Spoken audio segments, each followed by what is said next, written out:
Hi guys, in this video I'm going to show you how to find videos that you have liked before on TikTok.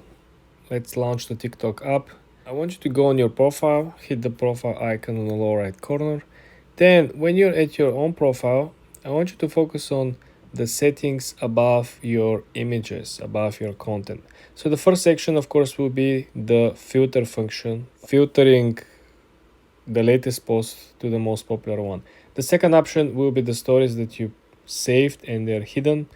The third option will be the videos that you reposted. The fourth option will be sounds, effects, and videos that you actually saved.